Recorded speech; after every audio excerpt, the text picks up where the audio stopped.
Hey guys, I'm Red, and this beautiful LEGO set sitting right in front of me is set number 19008, released as part of the AFOL designer program from Bricklink, not the official Bricklink designer program yet, because this was just released in 2019 for $100, still the same kind of crowdfunding thing, with 1,442 pieces with 4 beautiful minifigures, and this was designed by BrickJonas, and this set's really gorgeous, so let's look at the box.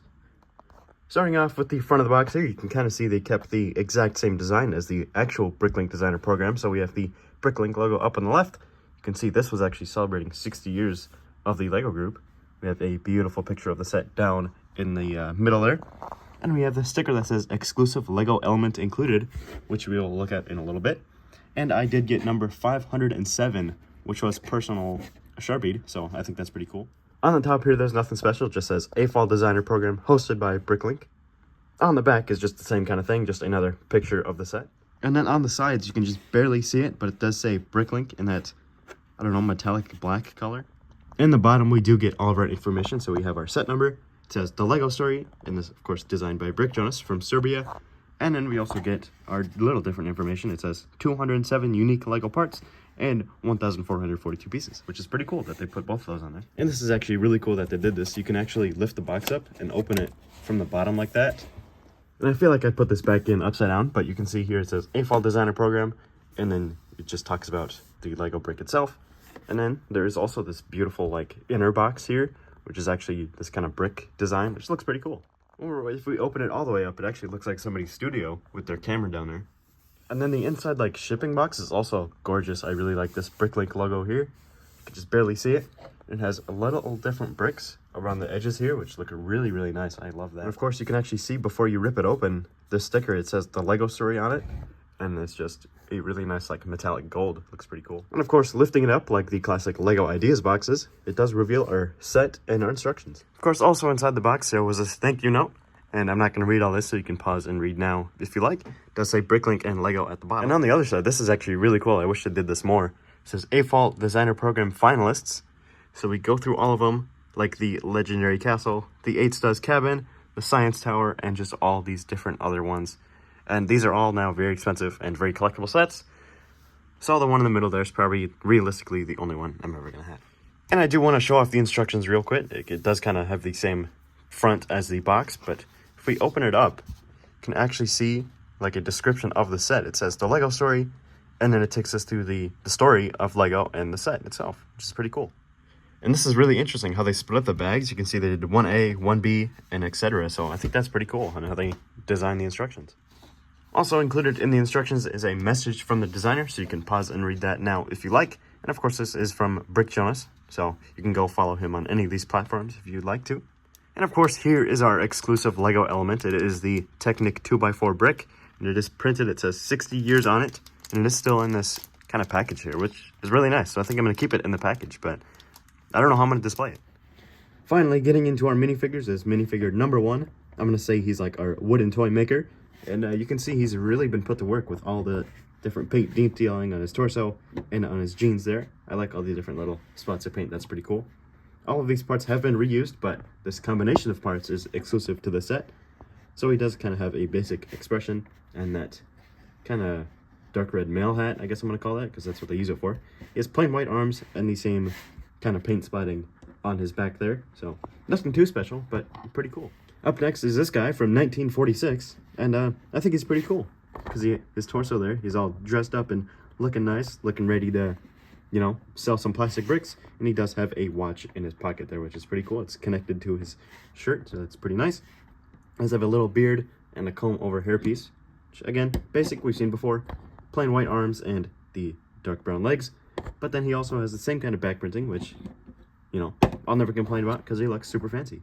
Up next is a modern LEGO designer. Looks like she's been working on some space sets because she has the blue classic spaceman on her shirt there. And she does have this kind of medium nougat hair color.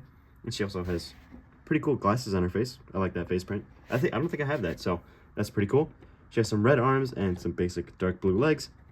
And then if we rip her hair off, you can see there's just a little tiny bit of printing on the back because, you know, of the sleeves.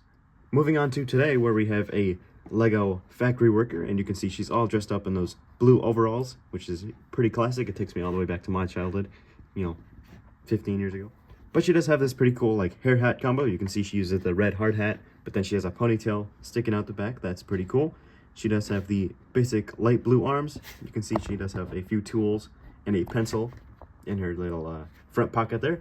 She has some blue legs and no back printing, but can't go too crazy with these minifigures. And finally, here is the set itself, and I really like all of these little vignettes.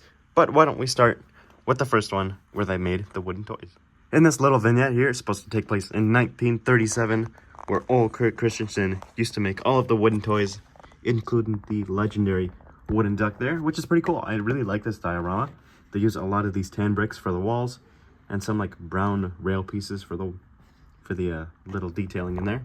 They do have 8 brown windows, so that's pretty cool. They have this really nice design shelf here. You can see they use the palisade bricks and just some plates and different things to give it a little more detail. They add some clips up top using some snap bricks and just to have some tools on there. Moving to the right though, you can see this table here, and it just has this, I'm not exactly sure what that's called, but it just looks like it would help crush the wood and make it a little smoother. You have a toolbox there, and the table legs itself uses these 1x1 cylinder bricks with a 1x1 tile. So that looks pretty cool. Of course, right in the middle of the floor is a 1x2 jumper plate, so you can place your minifigure on there and then make it look like he's designing the wooden toys. Right next to him, though, is just a pile of wood, so you get a couple of 1x1, 1x2, and 1x4 plates to, make the toys, of course. And then last but not least for this vignette here is this little machine here. I'm not exactly sure what it's called or what it does, but it is a plate higher off the ground, and it is designed very well. I like the 2 steering wheels there and this arrow piece that they used on this platform, which, again, I'm not exactly sure what it does, but it looks pretty cool. Up next, we go to 1946, where LEGO got their first ever molding machine. So you can see that green thing in the middle there is the molding machine. So you just throw the bricks in the middle there and then squeeze them together. And then they would somehow end up as the plastic bricks that we all love. The walls are mostly the same, just with tan instead of... The walls are kind of the same build, but just a little bit different. Just this time the rail pieces on the bottom. And they use tan and dark tan to outline the walls. And they actually put the windows on their sides using the studs not on top technique. And then they have some jumpers to add just a little more detail all throughout. We do have a door this time, but you can just barely open it. And I don't think anybody's going to be able to squeeze through there. But, at least we get a door. There's a shelf here right next to the molding machine. These 2 gray things here, I'm imagining are either like replacement parts for the molding machine, or maybe like some raw plastic or something. And then there is a box underneath there. And the shelf, of course, just held up by a couple clips on both sides there. I really like how they did the classic molding machine in the green, and then they use a few vent pieces there, and they use a lever just to add a little more detail. Of course, there is a nougat colored box underneath there to maybe catch any excess plastic, and then they could just recycle it and then make the plastic bricks. The third little vignette here is a LEGO designer's office. So you can see maybe these 2 massive drawers here using the rail pieces again. Maybe these are like Lego storage, and maybe some like instruction books or whatever. Do also get a plant back there, and you get Big Ben here, which is pretty cool. I like that how they did that in that micro scale. It is just a little bit taller than the actual walls, but we can look past that for a little bit. The walls are very different this time. This time they use a whole bunch of different techniques, like the studs not on top technique to get this plate here. And they also use it to have a plate and a tile sticking out like that, so that's pretty cool. And they have some rail pieces up on the top there, just to give it that extra little detail. You can see it on the bottom as well. And you do get some beautiful windows that you can open if you would like, but sometimes they don't really work out too well. There's also a beautiful plant in the corner there, which is nothing too special, but I like that they added the extra detail. Moving on to the middle though, you can see there is a jumper plate right next to this table. And the table is kind of the same like the first vignette. You get the 1x1 cylinder pieces and the 1x1 plate down there. There is like a swivel chair, which is just a basic chair piece on the, I guess the dome piece with a 1x1 stud underneath there. And this time there's actually enough space for our LEGO designer to actually build the sets. And last, but definitely not least, is our modern LEGO molding machine in a LEGO factory. So this is really nice. I like how they did this. This is beautifully done. And of course it is a lot bigger than our first molding machine, but obviously we're dealing with more complex bricks and more complex techniques with, you know, recycling the ABS plastic back into the machine. So, yeah. Starting off with the walls here, you can see they kind of use a mix of different techniques with the rail pieces to add more detail, and then the studs not on top technique to move the windows to their side with the jumper plates and everything. So that looks pretty nice.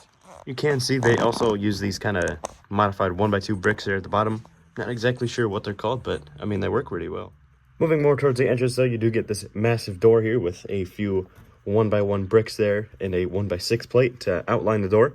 You can't really open it again, but I guess we're just displaying this, so we're not going to be opening and closing the door. Just next to the door, though, are these 4 massive cylinders here. So you can see red, blue, green, and yellow. Those are connected to the wall. Maybe this is some, like, I don't know. I'm not even sure what this is, but it all leads to the molding machine itself, and then it goes into the thingy. You can actually watch the bricks being made, and then they end up going into this crate here. Of course, there is a 1x1 printed tile there, so that looks pretty cool. And there is a couple of 1x2 printed tiles, which we've seen many times before, but I'm not going to complain. I always love getting those. And there is just a little cabinet here, if I can open it with one hand. Yeah, there's not really anything inside, but maybe you can throw some like extra plastic in there or something. I don't know. And of course, once again, you can see that they use this 1x1 bracket snot piece there to give it the curved effect for the window of the molding machine. And that is done on both sides there. So you can just barely see it on that side. And then, I don't know. I'm not sure what this is. Maybe they just throw the plastic up here instead of like through the tubes. But I do really like the sand green and yellow. I think it works surprisingly well, and it looks really, really nice. And of course, there is a 2x2 jumper plate on the floor there, so our Lego factory worker can watch through the viewing window and make sure there's no issues or, you know, any short shots or anything like that. And the crate is just kind of loose in there. There's no jumper plates or anything. So if you really want to, you can just like take this and like maybe deliver it to your Lego city or something. I don't know. Might be kind of cool. So there you go. That's really all I have to say about this beautifully done Lego set. I always like getting the Bricklink sets because they're always amazing and they're always really, really nice. I think this is number 2 for me. So I always like getting more. And I'm probably going to order another one when Series 7 comes out. But yeah. But what do you guys think about this Lego set? Why don't you leave my comment down below and let me know. And right down there, hit like, subscribe. It's easy. It's free. And I don't know what our next video is going to be yet, but it'll be something just as exciting as this.